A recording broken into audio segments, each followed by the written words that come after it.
Le message est arrivé à 14h37. J'étais dans ma cuisine quand mon téléphone a vibré contre le plan de travail. Un simple texto. 3 mots qui ont tout changé. Il fait la sieste. Rien d'autre. Pas de point d'exclamation, pas d'émoji, rien qui trahisse l'urgence ou le désir. Juste cette phrase nue, clinique presque, qui cachait pourtant l'invitation la plus dangereuse que j'avais jamais reçue. Laura. Je n'ai pas répondu immédiatement. Mes doigts sont restés suspendus au-dessus de l'écran, tremblants, comme si le simple fait de taper quelque chose allait franchir une ligne invisible. L'horloge du four affichait 14h39. 2 minutes s'étaient écoulées depuis son message. 2 minutes pendant lesquelles mon cœur avait déjà pris sa décision, même si ma tête essayait encore de négocier. Par la fenêtre de ma chambre, je voyais leur maison. La petite villa blanche avec les volets verts, à exactement 23 mètres de la mienne. Je connaissais cette distance parce que je l'avais mesurée un jour, dans un moment de folie où j'essayais de calculer combien de temps il me faudrait pour traverser en courant si jamais. Si jamais quoi? Exactement. Si jamais elle avait besoin de moi? Si jamais lui devenait violent? Ou si jamais elle m'appelait comme ça, un samedi après-midi ordinaire, pour m'offrir 11 minutes de quelque chose d'interdit? Le store de leur chambre était baissé. Celui du salon aussi. Seule la fenêtre de la cuisine restait entr'ouverte, et je pouvais voir l'ombre des rideaux qui bougeaient doucement dans le courant d'air. Tout semblait normal, domestique, innocent. Pourtant, dans cette normalité même, il y avait quelque chose de chargé, d'électrique, comme l'air avant un orage. J'ai répondu. J'arrive. 2 syllabes. 8 lettres. Une promesse. Le téléphone a vibré presque immédiatement. Porte de derrière. Pas de bruit. Puis, quelques secondes plus tard, un dernier message qui a fait trembler mes mains. On a 11 minutes. Pas une de plus. 11 minutes. C'était précis, mathématique, terrifiant. 11 minutes pour faire quelque chose que je savais répréhensible depuis des semaines. 11 minutes avant que Théo, son mari, mon voisin, celui qui me prêtait sa tondeuse et m'invitait au barbecue, se réveille et descende chercher son café.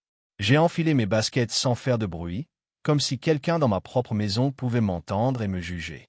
Mes gestes étaient mécaniques, automatiques. Je me suis arrêté devant le miroir de l'entrée. Mon reflet me regardait avec une expression que je ne reconnaissais pas tout à fait. Mes yeux étaient plus sombres, ma mâchoire plus serrée.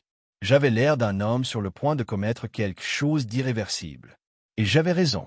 La porte de ma maison s'est fermée avec un petit clic étouffé.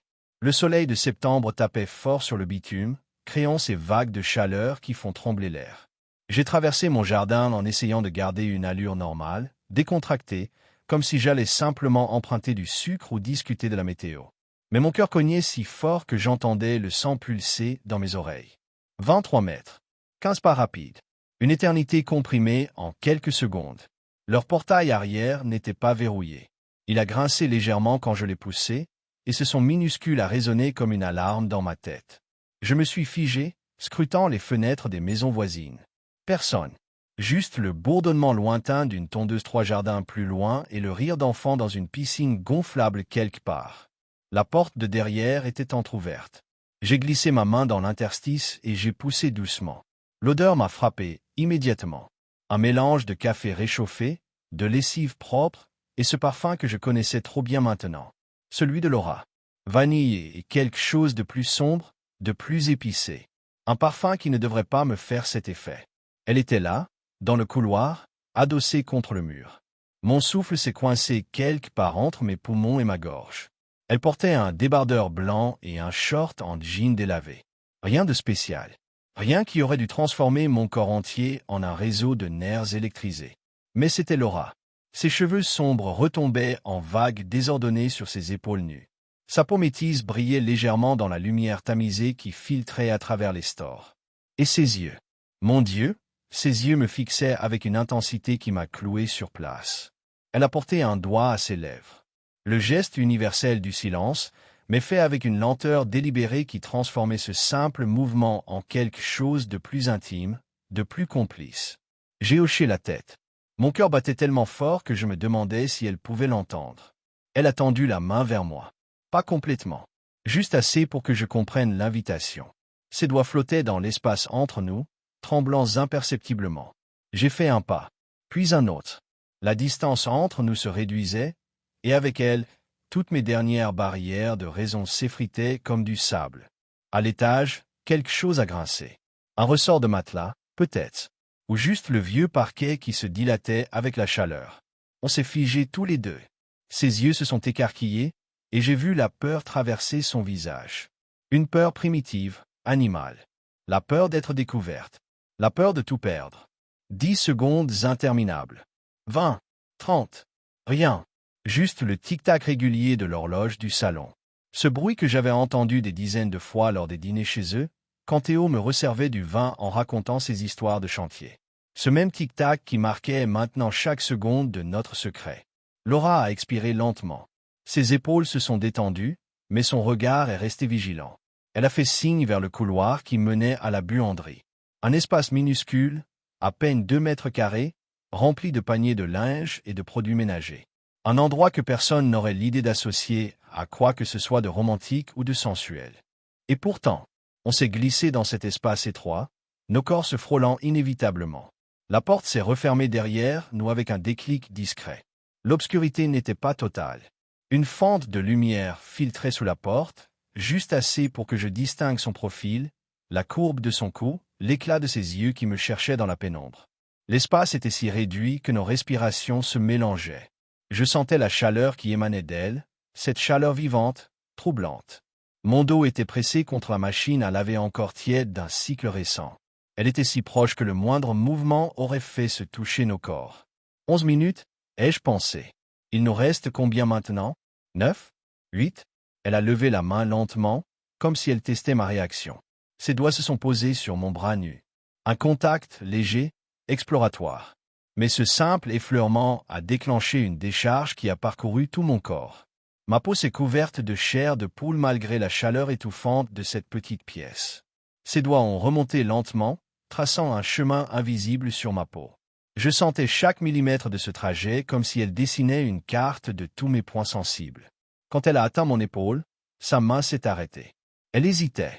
Je le voyais dans la tension de ses doigts, dans la façon dont sa respiration s'était accélérée. J'ai fait quelque chose que je n'aurais jamais cru faire. J'ai attrapé sa main. Pas pour l'arrêter. Pour la guider. Je l'ai amenée contre mon cœur, là où il cognait comme un fou. Je voulais qu'elle sente l'effet qu'elle avait sur moi.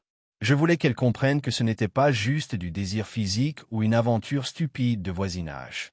C'était quelque chose de plus profond, de plus dangereux. Ses lèvres se sont entr'ouvertes. Elle allait dire quelque chose. Mais à cet instant précis, le parquet au-dessus de nos têtes a craqué. Distinctement. Fortement. Des pas. Théo était réveillé. Laura a plaqué sa main libre sur ma bouche, étouffant le souffle que j'allais lâcher. Ses yeux étaient immenses, paniqués. On est restés figés, collés l'un contre l'autre dans cette buanderie ridicule, retenant nos respirations comme si nos vies en dépendaient. Les pas ont traversé la chambre. Lentement, lourdement. On entendait chaque craquement du vieux plancher, chaque mouvement de Théo au-dessus de nous. Il a dû s'étirer, bâiller, peut-être regarder par la fenêtre, scrutant la rue vide de ce samedi après-midi. Est-ce qu'il a vu ma voiture dans mon allée? Est-ce qu'il se demande où je suis? Est-ce qu'il va descendre et nous trouver comme ça, serrés dans cette buanderie comme deux adolescents pris en faute? Les pas se sont dirigés vers l'escalier. Le cœur de Laura battait contre le mien. Je le sentais cogner à travers nos vêtements. Notre peur se mélangeait, créant quelque chose de nouveau, une adrénaline sauvage qui transformait chaque seconde en une éternité vibrante. La première marche a grincé sous le poids de Théo. Laura a fermé les yeux. Sa main contre ma bouche tremblait. L'autre serrait ma chemise avec une force désespérée. Deuxième marche. Troisième. Il descendait. Puis, miraculeusement, les pas se sont arrêtés. Un silence. Puis ils sont remontés. Théo était retourné dans la chambre. On a entendu le matelas grincer à nouveau. Il s'était recouché. Laura a retiré sa main de ma bouche, mais on n'a pas bougé. On est restés là, soudés l'un à l'autre, nos cœurs ralentissant progressivement, nos respirations se synchronisant dans l'obscurité de cette petite pièce qui sentait l'adoucissant et le danger. Ses yeux ont plongé dans les miens. Dans cette semi-obscurité, ils brillaient d'une lueur étrange. Mi-peur, mi-désir. Ou peut-être que c'était la même chose. Peut-être que pour nous, ces deux émotions étaient devenues indissociables. Combien de minutes maintenant? 6? 5? Le temps filait, implacable, et nous étions toujours là, dans cette buanderie, à jouer avec quelque chose qui nous dépassait complètement. Elle a approché son visage du mien, si près que je sentais son souffle sur mes lèvres. Chaud, rapide, chargé d'une question silencieuse. On arrête maintenant ou on continue jusqu'au bout de ces 11 minutes? Ma réponse a été de ne pas reculer, de rester là, dans cette proximité interdite, à savourer chaque seconde de cette attente électrique qui nous consumait de l'intérieur. Sa main a glissé de ma chemise vers ma ceinture, et ce mouvement a fait basculer quelque chose en moi. Pas vers l'extérieur, mais vers l'intérieur. Comme si toutes les barrières que j'avais construites ces dernières semaines s'effondraient en même temps. Ses doigts ont effleuré le tissu de mon jean, hésitant, tremblant. 4 minutes. Peut-être moins. Je sentais chaque fibre de ce vêtement contre ma peau, chaque contact de ses doigts comme une brûlure délicieuse. La chaleur de cette buanderie était devenue étouffante.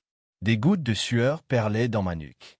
Je ne savais plus si c'était la température ou la tension qui me faisait transpirer comme ça. Elle a murmuré contre mon oreille, si bas que c'était presque inaudible. Si quelqu'un ouvre cette porte. La phrase est restée suspendue entre nous, inachevée, mais tellement claire. Si quelqu'un ouvrait cette porte, nos vies exploseraient. Le mariage de Laura. Mon amitié avec Théo. La tranquillité de ce quartier paisible où tout le monde se connaissait. Tout volerait en éclats. Et pourtant, aucun de nous deux n'a bougé. Son souffle contre mon cou était irrégulier, saccadé. Je sentais l'odeur de son shampoing mélangée à celle du café qu'elle avait dû boire ce matin. Des détails absurdes qui gravaient ce moment dans ma mémoire avec une précision photographique. Mes mains ont trouvé ses hanches. Le tissu de son short était doux sous mes paumes. Je sentais la chaleur de sa peau à travers le dénime. Elle a frémi à ce contact, et ce léger tremblement m'a fait perdre les derniers fragments de ma raison. À l'étage, le matelas a grincé à nouveau. On s'est figé instantanément. Laura a retenu son souffle, et moi j'ai fermé les yeux, concentré sur les sons au-dessus de nous. Théo se retournait dans le lit. Le bruit de draps froissés. Puis le silence. 3 minutes. 2 peut-être. L'horloge du salon continuait son tic-tac implacable. Chaque seconde était un battement de cœur. Chaque battement nous rapprochait de la fin de ces 11 minutes volées. Laura a reculé légèrement, juste assez pour que je voie son visage dans la pénombre. Ses yeux brillaient. Pas de larmes. Quelque chose d'autre. De plus intense. De plus sauvage. Elle a porté un doigt à ses lèvres à nouveau, mais cette fois, le geste était différent. Moins une consigne qu'une promesse. Elle s'est penchée, et j'ai senti ses lèvres effleurer mon cou. Pas un baiser. Juste un frôlement. Une caresse fantôme qui a fait exploser des milliers de terminaisons nerveuses. Son souffle chaud contre ma peau m'a fait fermer les yeux malgré moi. J'ai glissé une main dans ses cheveux. Ils étaient doux, épais, et j'ai senti son corps se presser contre le mien en réponse à ce contact. On était si proches maintenant que je distinguais les battements frénétiques de son pouls dans la veine de son cou. Elle a murmuré quelque chose que je n'ai pas compris. Peut-être mon nom. Peut-être une prière. Peut-être juste un souffle sans mots. Ma main libre a remonté le long de son dos. Je sentais chaque courbe, chaque tension de ses muscles sous le fin tissu de son débardeur. Elle portait encore son tablier de cuisine, je le réalisais maintenant. Ce détail absurde, domestique, rendait tout encore plus irréel. Comme si on avait interrompu sa vie normale pour voler ses minutes interdites. Soudain, un bruit nous a fait sursauter tous les deux. Un téléphone. Le sien.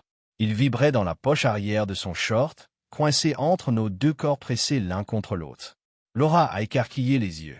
Elle a sorti le téléphone avec des gestes précipités. L'écran illuminait son visage dans l'obscurité. J'ai vu son expression changer. La peur. Puis quelque chose qui ressemblait à du soulagement, mais teinté de culpabilité. Elle m'a montré l'écran. Un message de sa sœur. Tu viens toujours dimanche? Rien de grave. Rien qui nous concernait. Mais ce message nous avait rappelé le monde extérieur. La vie normale. Les dimanches en famille. Les obligations. La réalité. Elle a éteint l'écran et a rangé le téléphone. Mais l'instant était brisé. Quelque chose s'était refroidi entre nous, même si nos corps restaient collés. Combien de temps? J'ai chuchoté. Elle a regardé la fente de lumière sous la porte, comme si elle pouvait lire l'heure dans les ombres. 2 minutes. Peut-être moins. 2 minutes. 120 secondes. Une éternité et rien du tout en même temps. Ses mains sont revenues sur moi, plus urgentes maintenant. Plus désespérées. Comme si elle voulait imprimer ces derniers instants dans sa mémoire avant qu'ils ne s'envolent pour toujours. J'ai senti ses doigts trembler contre ma peau. Pas de peur cette fois. Quelque chose de différent. Quelque chose de plus profond. Théo. Elle a commencé, puis s'est arrêtée. Ne dis pas son nom. Pas maintenant. Elle a hoché la tête. Ses yeux brillaient dans l'obscurité, et j'ai vu une larme rouler lentement sur sa joue. Une seule. Parfaite. Tellement chargée de tout ce qu'on ne pouvait pas dire. J'ai essuyé cette larme avec mon pouce. Sa peau était brûlante. Le geste était tendre, presque innocent, mais il contenait plus de vérité que tous les mots qu'on aurait pu échanger. Elle a fermé les yeux sous cette caresse. Son corps s'est abandonné contre le mien pour un bref instant. Un instant où le temps s'est suspendu, où le tic-tac de l'horloge s'est effacé, où même la présence de Théo à l'étage s'est dissoute. Il ne restait que nous deux. Nos respirations mêlées, nos cœurs synchronisés, le parfum de vanille et le goût salé de cette unique larme sur mon pouce. Puis, au-dessus, une chasse d'eau s'est déclenchée. Le bruit nous a électrisés comme une décharge. Laura a plaqué sa main sur ma bouche, ses yeux immenses fixés sur le plafond. On entendait l'eau couler dans les tuyaux, puis le robinet du lavabo. Théo était vraiment réveillé cette fois. Ses pas ont traversé la salle de bain, puis le couloir. Puis ils se sont arrêtés en haut de l'escalier. Non, non, non. Laura tremblait contre moi. Tout son corps vibrait de peur. Je l'ai serrée plus fort, pas pour la rassurer, mais parce que c'était le seul geste que je pouvais faire. Le seul moyen de lui dire que je ne la laisserais pas tomber, même si tout s'effondrait. Les pas ont commencé à descendre. Lentement, marche après marche. Chaque craquement résonnait comme un coup de tonnerre dans ma poitrine. Première marche. Deuxième. Troisième. Laura a fermé les yeux. Sa respiration contre mon cou était devenue un souffle court, paniqué.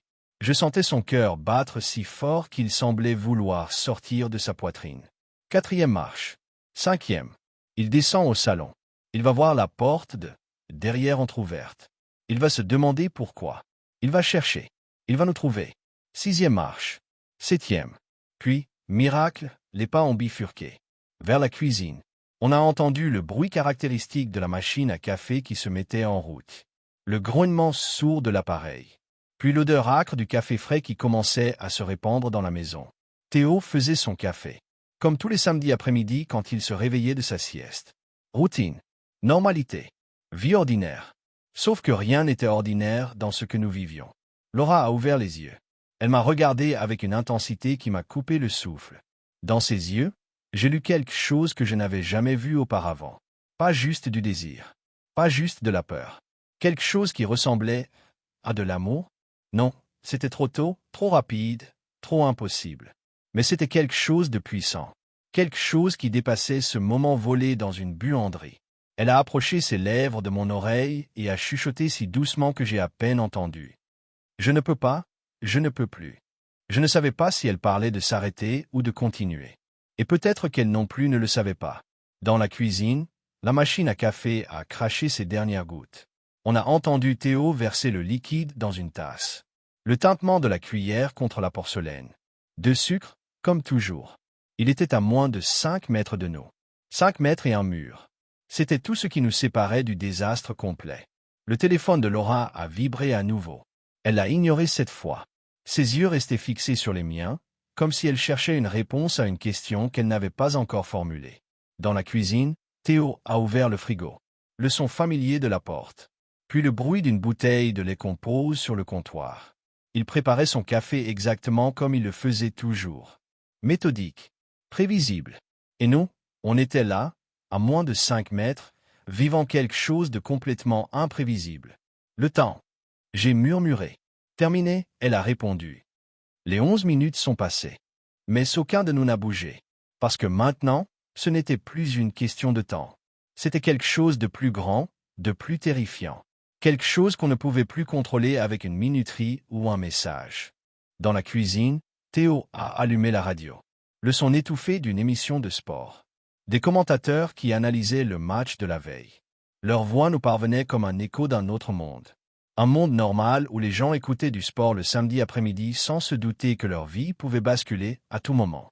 Laura a posé sa main sur mon cœur à nouveau. Mais cette fois, le geste n'était pas sensuel. C'était quelque chose de plus grave. Elle sentait les battements. Elle comptait peut-être. Ou elle essayait de mémoriser ce rythme pour pouvoir le retrouver plus tard, dans les nuits où elle serait seule dans son lit conjugal. J'ai couvert sa main avec la mienne. Nos doigts se sont entrelacés. Un geste simple, presque chaste, mais chargé de tout ce qu'on ne pouvait pas vivre. Je dois sortir, j'ai chuchoté. Avant qu'il. Je sais. Mais elle ne me lâchait pas. Dans la cuisine, Théo a toussé. Un raclement de gorge. Puis le bruit de ses pas qui se dirigeaient vers le salon. Il allait s'installer dans son fauteuil. Regarder le sport. Boire son café. Vivre sa vie tranquille. Sans savoir que dans sa buanderie, sa femme serrait la main d'un autre homme comme si c'était la dernière chose qui la maintenait en vie. Laura a finalement lâché ma main. Lentement. Douloureusement. Comme si chaque doigt qui se détachait arrachait un morceau d'elle. Elle a reculé vers la porte. Son dos a touché le bois. Elle a posé sa main sur la poignée, mais elle ne l'a pas tournée. Pas encore. Théo. J'ai commencé à dire son nom malgré moi. Attends 5 minutes, elle a coupé. Quand tu entendras la télé, tu sors. Par derrière. Vite. J'ai hoché la tête. Elle a ouvert la porte. Une fente. Juste assez pour regarder dans le couloir. La lumière de l'après-midi a envahi notre cachette obscure, révélant nos visages marqués par ce qu'on venait de vivre. Elle était encore plus belle dans cette lumière crue. Les cheveux en désordre. Une rougeur sur ses joues. Les lèvres légèrement gonflées, même si on ne s'était pas vraiment embrassé. Juste frôlé. Juste imaginé. Elle s'est glissée hors de la buanderie sans un mot de plus. Sans un regard en arrière. J'ai entendu ses pas légers dans le couloir. Puis sa voix, claire, normale, parfaitement contrôlée. « Tu as bien dormi, chérie ?» La voix de Théo, ensommeillée. Comme un bébé. « Tu faisais quoi ?»« La lessive. Tu sais bien que je profite de ta sieste pour avancer. » Un mensonge parfait. Naturel. Crédible. Je suis resté dans cette buanderie, le dos contre la machine à laver, le cœur battant encore à 100 à l'heure. L'odeur de son parfum flottait encore dans l'air. La vanille. Le danger. Le secret. Dans le salon, la télé s'est allumée. Le signal. J'ai attendu 30 secondes. Puis j'ai ouvert la porte, doucement, et j'ai traversé le couloir comme un voleur. La porte de derrière était toujours entr'ouverte. Je me suis glissé dehors. Le soleil m'a aveuglé pendant quelques secondes. Le monde réel. Trop brillant. Trop normal. J'ai traversé leur jardin en essayant de ne pas courir. Le portail a grincé à nouveau. Personne n'a regardé. Personne n'a vu. 23 mètres de retour. Ma maison. Ma porte. Ma sécurité. Mais dans ma tête, j'étais encore là-bas, dans cette buanderie, avec l'odeur de vanille et le tic-tac de cette horloge qui avait compté nos 11 minutes interdites.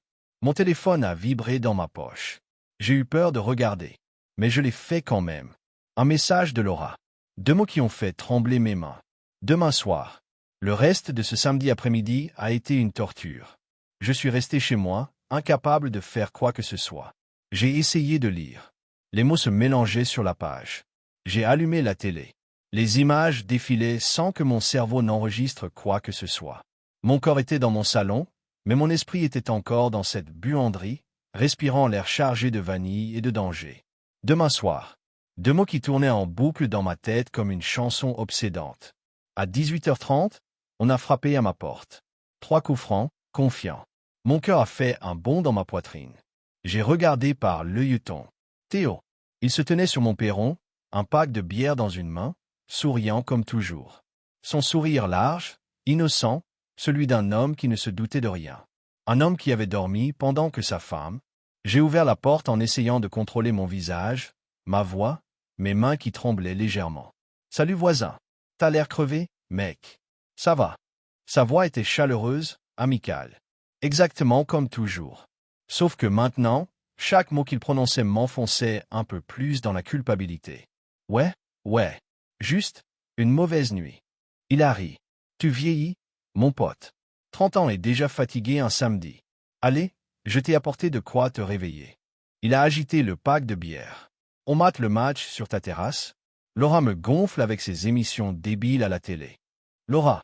Le simple fait qu'il prononce son nom a fait quelque chose de bizarre à mon estomac. Ouais, bien sûr. Entre. Qu'est-ce que je pouvais dire d'autre? Refuser aurait été suspect. Anormal. Théo et moi, on regardait le foot ensemble presque tous les samedis depuis qu'ils avaient emménagé il y a 8 mois. 8 mois. Seulement 8 mois, et j'avais réussi à foutre en l'air une amitié qui comptait. Pour 11 minutes volées. pour un message qui promettait demain soir. On s'est installé sur ma terrasse. La soirée était douce, le ciel virait au rose orangé. De ma terrasse, on avait une vue directe sur leur maison, sur la fenêtre de leur cuisine où je pouvais voir la silhouette de Laura qui s'affairait. Théo a décapsulé 2 bières et m'en a tendu une. Nos bouteilles ont un taisant que je ne le regarde vraiment. Mes yeux étaient fixés sur cette fenêtre, sur cette ombre qui bougeait derrière le rideau. Tu connais la meilleure. Théo a commencé, s'installant confortablement dans la chaise de jardin. Laura veut qu'on parte en week-end le mois prochain. Un truc romantique, elle dit. Genre auberge à la campagne, balade en forêt, tout le tralala. J'ai serré ma bière plus fort. C'est bien, non? Ouais, enfin, tu la connais. Depuis quelques semaines, elle est bizarre. Plus? Je sais pas. Distante, comme si elle pensait à autre chose tout le temps. Il a bu une gorgée, inconscient du silence qui s'épaississait. Les femmes, mec, on les comprendra jamais. J'ai forcé un rire. Le son était faux, creux, mais Théo n'a rien remarqué. Il parlait. Du match, du boulot, des voisins d'en face qui avaient repeint leur façade en jaune moutarde. Et moi, je hochais la tête au bon moment, je riais aux bonnes blagues, mais tout ce que je pouvais penser c'était « demain soir ». Qu'est-ce qui va se passer demain soir? À un moment, mon téléphone a vibré. J'ai failli le laisser tomber. Théo a levé un sourcil. Populaire aujourd'hui. J'ai regardé l'écran discrètement. Un message de ma mère. Rien d'important. Mais mon cœur battait comme si j'avais reçu quelque chose d'interdit. Ma mère, j'ai dit, rangeant le téléphone. Elle veut que je vienne déjeuner dimanche. Ah, les mères. Théo a souri. Laura aussi, elle harcèle la sienne. Elles ont un 6e sens pour appeler au pire moment. Laura. Encore. Son nom résonnait différemment maintenant. Chaque fois que Théo le prononçait, c'était comme une décharge électrique. La porte de leur maison s'est ouverte.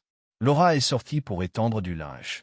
Elle portait toujours le même débardeur blanc, le même short. Mes yeux se sont fixés sur elle malgré moi. Elle a levé la tête et nous a vus. Son regard a croisé le mien pendant une fraction de seconde. Une fraction qui a suffi pour que je sente à nouveau cette chaleur, cette tension, ce secret qui pulsait entre nous comme un être vivant. Elle a souri. Un sourire parfait, naturel, celui de la voisine sympathique qui salue son mari et l'ami de son mari. Rien dans ce sourire ne trahissait ce qu'on avait partagé quelques heures plus tôt. « Salut les garçons. Vous profitez du beau temps. » Sa voix était légère, gaie. « On mate le match, chérie. Tu veux une bière? » « Non merci, je prépare le dîner. » « Théo, tu oublies pas qu'on dîne chez ma sœur demain soir, hein? » Demain soir. Mon sang s'est glacé. Elle avait dit demain soir à voix haute, devant Théo, et pourtant le message dans mes poches disait la même chose. Comment? Merde, c'est vrai. Théo a soupiré. Ta sœur et ses gosses bruyants. Ça va être long. Laura a ri. Tu survivras. Bon, je vous laisse. Amusez-vous bien. Elle est rentrée, et j'ai dû mobiliser toute ma volonté pour ne pas la suivre des yeux trop longtemps. Théo a secoué la tête. Dîner de famille. Le cauchemar. Au moins toi, tu es peinard demain soir. Peinard. Si seulement il savait. Le match a commencé. Les commentateurs criaient. Théo hurlait après l'arbitre. Tout était normal. Trop normal. Cette normalité était devenue une torture. À la mi-temps, Théo est allé aux toilettes. Je suis resté seul sur la terrasse, ma bière tiède à la main. Mon téléphone a vibré à nouveau. Cette fois, j'ai vérifié immédiatement. Laura, ils partent à 19h. Attends 19h30. Viens par derrière. Mon cœur cognait si fort que j'entendais le sang pulser dans mes oreilles. Demain soir n'était pas un dîner de famille pour elle. C'était un alibi. Elle avait tout planifié. J'ai effacé le message. Puis je me suis demandé pourquoi. Théo ne fouillait pas dans mon téléphone. Personne ne le faisait. Mais la paranoïa commençait à s'installer. Chaque bruit me faisait sursauter. Chaque regard semblait chargé de soupçons. Théo est revenu. J'ai croisé Laura dans le couloir. Elle m'a dit de te proposer de dîner avec nous ce soir. Ça te dit? Elle fait son poulet rôti. Non, je ne peux pas. Je ne peux pas m'asseoir à votre table, manger votre nourriture, faire semblant que tout va bien. C'est gentil, mais j'ai des trucs à faire. Du boulot pour lundi. Théo a haussé les épaules. Comme tu veux, mec. Tu te tues à la tâche, c'est pas bon. Si seulement c'était le travail qui me tuait. Le match s'est terminé. Théo est parti vers 21h, légèrement éméché, en me tapant sur l'épaule comme toujours. À la prochaine, Champion. Je suis resté sur ma terrasse longtemps après son départ. La nuit était tombée. Les lumières de leur maison brillaient doucement. J'imaginais Laura là-bas, en train de débarrasser la table, de faire la vaisselle, de vivre sa vie de femme mariée. Femme mariée. C'est là que ça m'a vraiment frappé. Laura n'était pas juste une femme que je désirais. Elle était mariée. À mon ami. Elle avait fait des vœux. Devant Dieu, devant sa famille, devant tous ceux qu'elle aimait. Et moi, j'étais en train de l'aider à briser ses vœux. Mon téléphone a vibré encore. Tu penses à quoi? Elle me voyait. Depuis sa fenêtre, elle me regardait assis sur ma terrasse dans le noir. J'ai tapé lentement. À toi. Sa réponse est venue immédiatement. Moi aussi. Je ne pense qu'à ça. À toi. À nous. À ce qu'on a fait. On n'a rien fait vraiment. Je sais. C'est pour ça que demain, elle n'a pas fini sa phrase. Pas besoin. On savait tous les deux ce que demain signifiait. Demain, on franchirait la ligne qu'on avait seulement effleurée aujourd'hui. Tu as peur? J'ai demandé. Terrifié. Et toi? Aussi. Alors pourquoi on continue? C'était une bonne question. Une question à laquelle je n'avais pas de réponse rationnelle. Parce que c'était mal? Oui. Parce que ça pouvait détruire des vies. Absolument. Parce qu'on risquait tout pour quelque chose qui n'était peut-être qu'une illusion? Sans aucun doute. Mais rien de tout ça n'avait d'importance face à ce que je ressentais quand j'étais près d'elle. Parce qu'on ne peut pas s'arrêter, j'ai fini par écrire. La lumière de sa chambre s'est éteinte. Puis celle du salon. Leur maison est devenue sombre. Théo et Laura allaient se coucher. Dans le même lit. Côte à côte. Cette pensée m'a brûlé de l'intérieur. Je suis rentré. J'ai essayé de dormir. Impossible. Je voyais ses yeux dans le noir. Je sentais son souffle contre mon cou. J'entendais ce tic-tac de l'horloge qui avait compté nos 11 minutes. Le dimanche est passé dans un brouillard. J'ai déjeuné chez ma mère comme prévu. Elle m'a trouvé distant. Tu es sûr que tout va bien, mon chéri? Oui, maman, tout va bien. Sauf que je suis amoureux de la femme de mon meilleur ami et que ce soir, on va quoi, exactement? Cette question m'a hanté tout l'après-midi.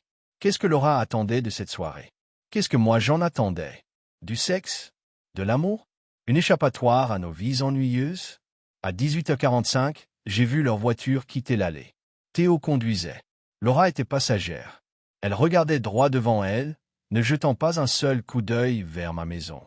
19h30 approchait avec une lenteur insupportable. J'ai pris une douche, changé de vêtements 3 fois, vérifié mon haleine, comme si je me préparais pour un rendez-vous normal. Mais il n'y avait rien de normal dans ce qui allait se passer. À 19h28, je ne tenais plus. J'ai traversé mon jardin dans la pénombre. Le portail arrière de leur maison était déverrouillé, comme la dernière fois. La porte de derrière s'est ouverte avant que je ne la touche. Laura se tenait là, silhouette dans l'encadrement de la porte.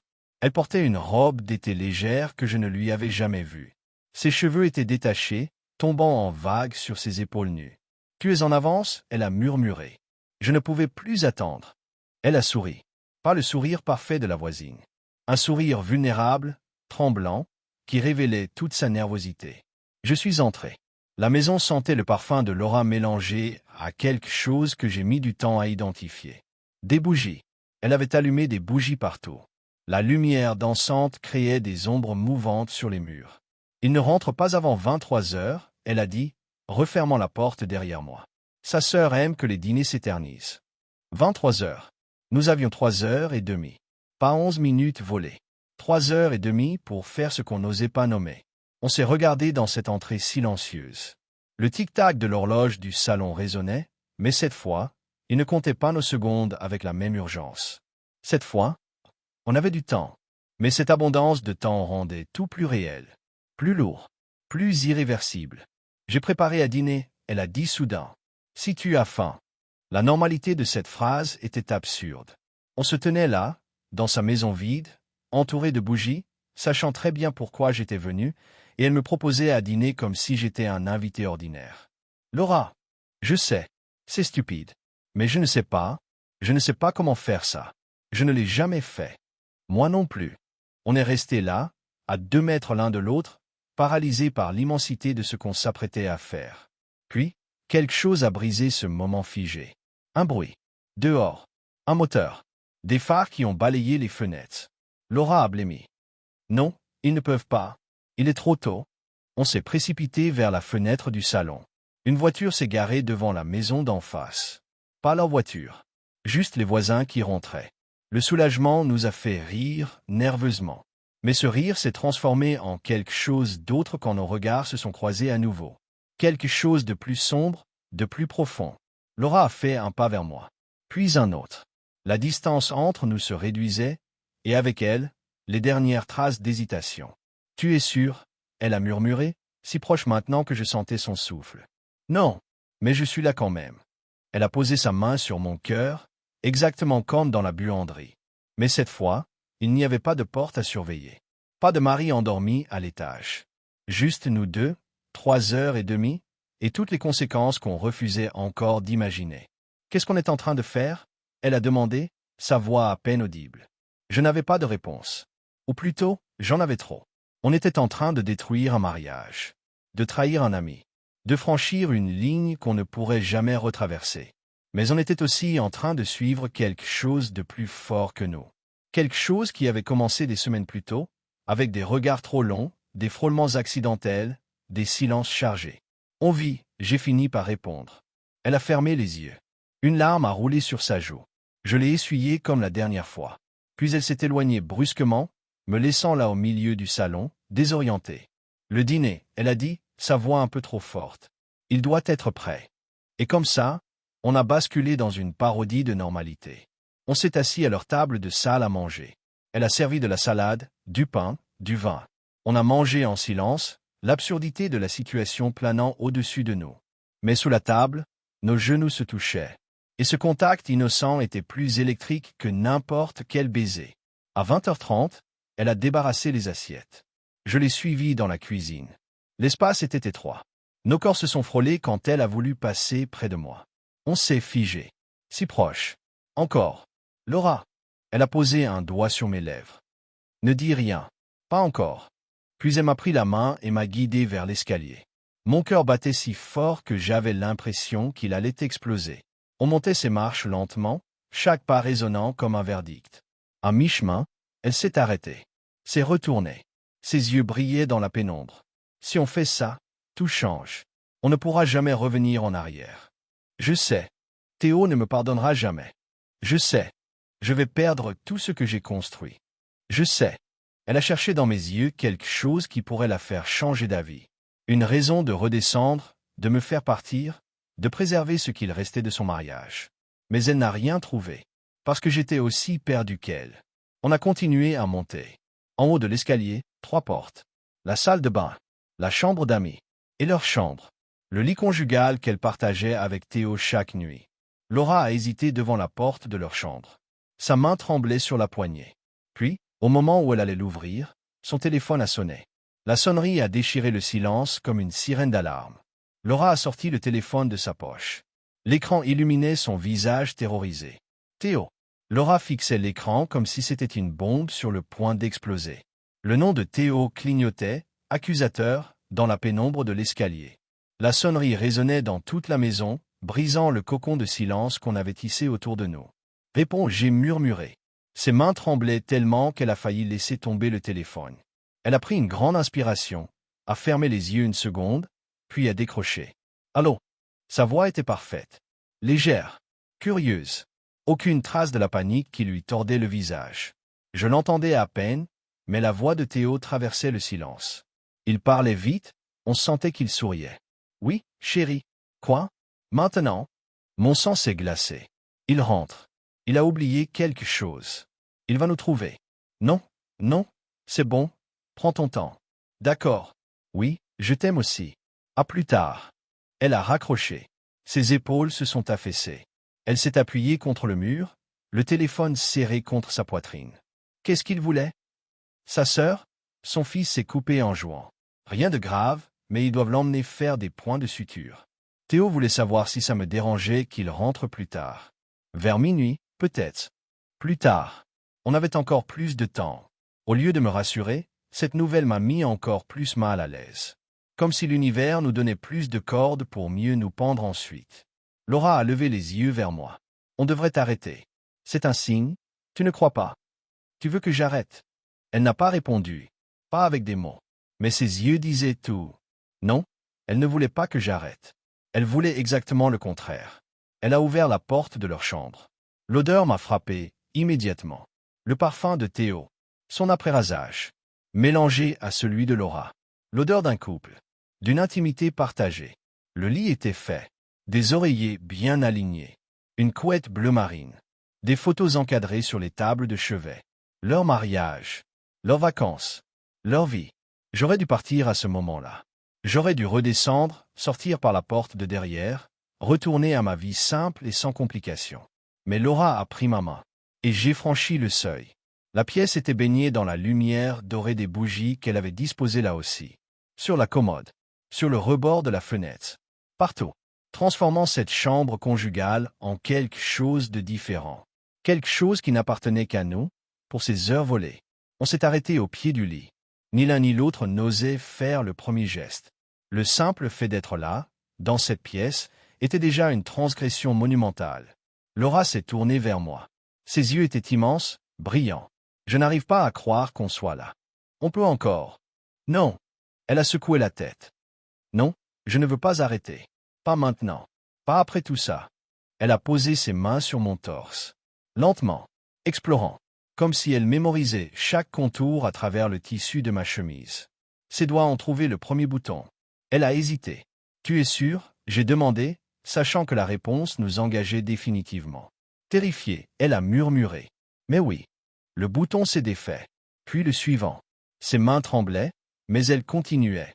Chaque bouton défait était une décision. Un choix conscient de franchir cette ligne interdite. J'ai glissé mes mains dans ses cheveux. Ils étaient aussi doux que je l'imaginais. Elle a fermé les yeux à ce contact, un léger tremblement parcourant son corps. On s'est rapprochés. Nos fronts se sont touchés. Nos respirations se sont mêlées. On est resté comme ça, immobile, savourant cette proximité avant que tout ne bascule définitivement. C'est là qu'on a entendu une voiture freiner devant la maison. On s'est figé instantanément. Laura a écarquillé les yeux, la panique remplaçant le désir en une fraction de seconde. Des portières qui claquent. Des voix. Deux voix. Un homme et une femme. Non, non, non. Laura a couru vers la fenêtre, écartant légèrement le rideau. J'ai senti mon cœur s'arrêter. C'est fini. Théo est revenu. Il va monter. Il va nous trouver. Il va. C'est les voisins d'à côté. Laura a soufflé, s'appuyant contre le mur, la main sur son cœur. Juste les voisins. Le soulagement nous a fait trembler tous les deux. Mais ce moment avait brisé quelque chose. La magie fragile qu'on avait construite s'était fissurée. Laura s'est laissée glisser contre le mur jusqu'à s'asseoir par terre. Elle a ramené ses genoux contre sa poitrine, soudain vulnérable, perdue. Je me suis assis à côté d'elle. Nos épaules se touchaient. Le silence s'est installé, lourd de tout ce qu'on ne disait pas. Chaque bruit. Elle a commencé, sa voix brisée. Chaque bruit, je pense que c'est lui. Que tout va s'effondrer. Je sais. Comment on fait, après? Comment je retourne à ma vie en faisant semblant que rien ne s'est passé? C'était la vraie question. Pas celle qu'on se posait avant de franchir la ligne, mais celle qui venait après. Quand le désir s'estomperait et que la culpabilité prendrait toute la place. Je ne sais pas, j'ai avoué. Elle a tourné la tête vers moi. Ses yeux étaient humides. Tu regrettes? Est-ce que je regrettais? On n'avait même rien fait vraiment. Juste des frôlements. Des proximités. Des presque. Et pourtant, j'avais l'impression d'avoir déjà tout trahi. Je ne regrette rien de ce que je ressens pour toi, j'ai dit lentement. Mais je regrette la situation. Le fait que tu sois marié. Elle a fini ma phrase. Le mot que personne n'ose dire. Elle s'est levée brusquement, comme si rester assise la brûlait. Elle est allée vers la fenêtre, regardant la rue silencieuse.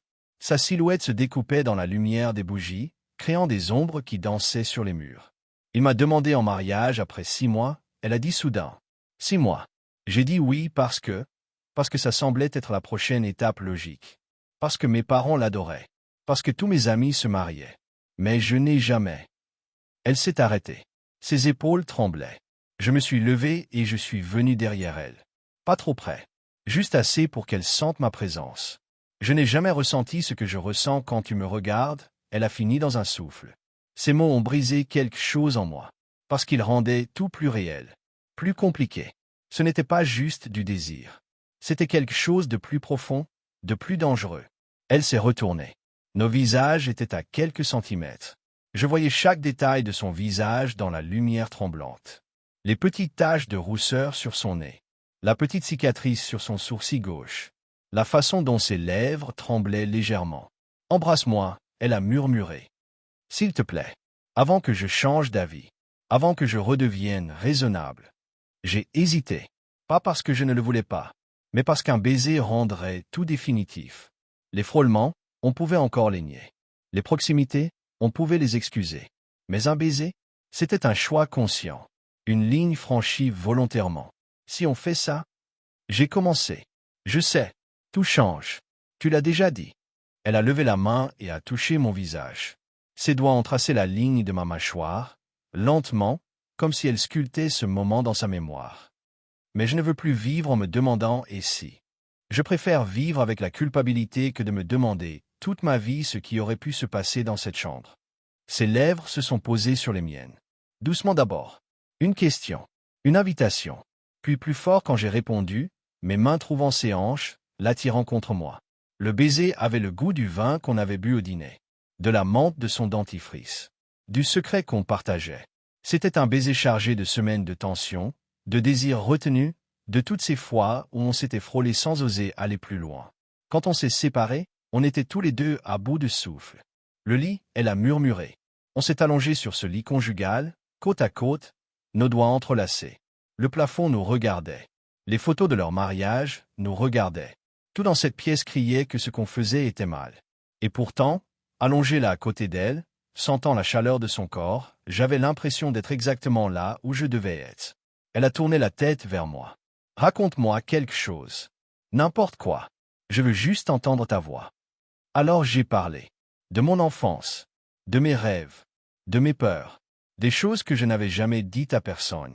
Et elle écoutait, vraiment écoutait, ses yeux fixés sur moi comme si chaque mot comptait. Puis c'était son tour. Elle m'a parlé de son mariage. Pas méchamment. Pas pour justifier ce qu'on faisait. Juste honnêtement. Il est gentil, elle a dit. Théo est vraiment gentil. Mais gentil, ce n'est pas assez. Je veux me sentir vivante. Je veux me sentir vue. Vraiment vue. Je te vois, j'ai murmuré. Je sais. Ses doigts ont trouvé mon visage à nouveau. C'est pour ça que c'est si terrifiant. Le temps s'est écoulé différemment dans cette chambre. Les heures se sont comprimées en minutes. Ou peut-être que les minutes se sont étirées en heures. Je ne savais plus. On a parlé. On s'est embrassé. On s'est frôlé. Mais on n'est jamais allé plus loin. Pas parce qu'on ne le voulait pas, mais parce que, d'une certaine façon, retenir ce dernier pas rendait tout plus intense, plus précieux. Vers 23h15, le téléphone de Laura a vibré. Un message de Théo. On arrive dans 20 minutes. La réalité nous est tombée dessus comme une douche froide. On s'est levé précipitamment. Laura a éteint les bougies. J'ai reboutonné ma chemise. On essayait d'effacer les traces de notre présence, mais comment effacer ce qui s'était gravé dans cette pièce? Ce qui flottait encore dans l'air? En bas de l'escalier, on s'est arrêté. On savait que c'était le moment des adieux. Que je devais partir. Que dans quelques minutes, Théo franchirait cette porte et Laura devrait redevenir sa femme. Je ne sais pas ce qu'on vient de faire, elle a murmuré, ses mains agrippant ma chemise. Moi non plus. Mais je ne regrette rien. Moi non plus. Elle m'a embrassé une dernière fois. Un baiser désespéré, chargé de tout ce qu'on ne pourrait pas vivre. Puis elle m'a poussé vers la porte de derrière. « Va, vite !» Je suis sorti dans la nuit. L'air frais m'a giflé le visage. Je me suis retourné une fois. Laura se tenait dans l'encadrement de la porte, une ombre dans la lumière. Elle a levé la main. Un geste d'adieu. Ou peut-être de promesse. J'ai traversé leur jardin, franchi le portail, marché ces 23 mètres qui me séparaient de ma maison. Chaque pas était lourd de culpabilité et de désir mêlés.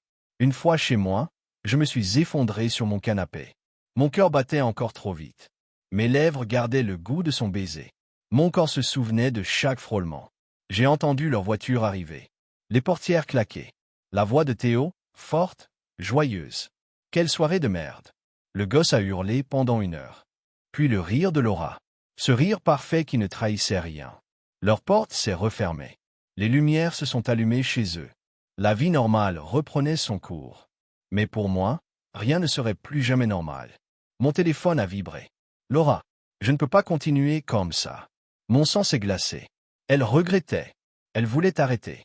C'était fini avant même d'avoir vraiment commencé. Puis un deuxième message. Je ne peux pas continuer à faire semblant qu'il ne s'est rien passé. Je ne peux pas te regarder par ma fenêtre et prétendre que tu es juste le voisin. Je ne peux pas. Troisième message. Il faut qu'on parle. Vraiment. De ce qu'on va faire. Parce qu'on ne peut pas laisser ça comme ça. Quatrième message. Demain. 14 heures, café du parc. Celui où personne ne nous connaît.